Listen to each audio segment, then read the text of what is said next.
Hi, my name is Jess Lawrence. I'm a social media editor, content creator and lecturer. Today I'm going to be speaking a bit about self-love and how important it is for our everyday life. Believe in You, a tabletop book of inspiration. Over the course of my life, I've had a few ups and downs and struggles with mental health. So I know full well the importance of learning and practicing the act of self-love, whether that's forgiving yourself, whether it's creating foundations for when things go wrong, that you have a strong foundation behind you to keep up with those practices of self-love, whether it's keeping those around you that are uplifting and fulfilling for you and loving, of course, and just doing everyday things that make sure you're equipped to deal with the ups and downs that life has to throw at you.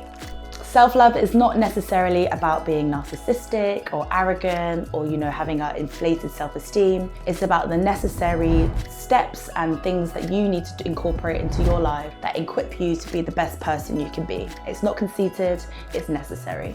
Self-love is a journey. No one is born naturally with the, equipment or the ability to naturally self-love. It's something that we have to nurture and create. So to talk about some of the things that have really helped me: exercise, looking after your body, which also in turn helps your mind and your mental state. You need those endorphins. Doing things that are outside of your phone and sort of computers, TVs, things like that. For me personally, reading books always helps me, centers me, gives me information that makes my brain turn over so I'm not focused on the everydayness of life. Having good friends around me, making sure I'm creating goals and achieving them or working to achieve them, and just being around people that uplift you, support you, and are necessary for you to be happy. Self-love can also mean knowing your worth and keeping the situations, whether that's a job or people around you that are good for you and healthy for you, looking for your long-term goals rather than just your short-term.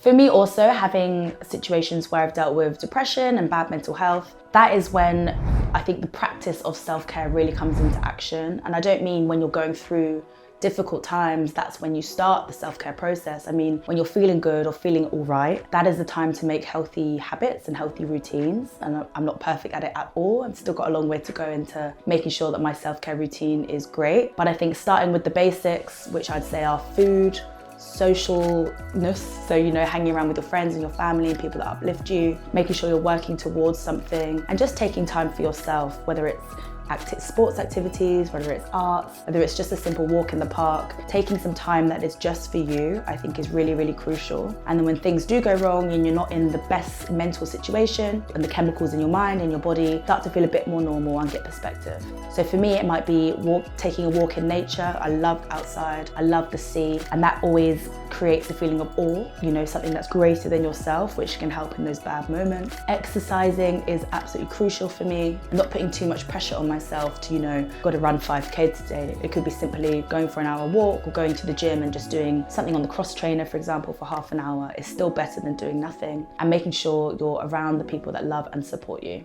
Self-care can also be, nurturing your physical appearance as well, I believe. And I don't think that's conceited to say, but looking after yourself, whether it's keeping up with your skincare routine, not drinking too much, because that can have a damaging effect on how you look and how you feel, things like that.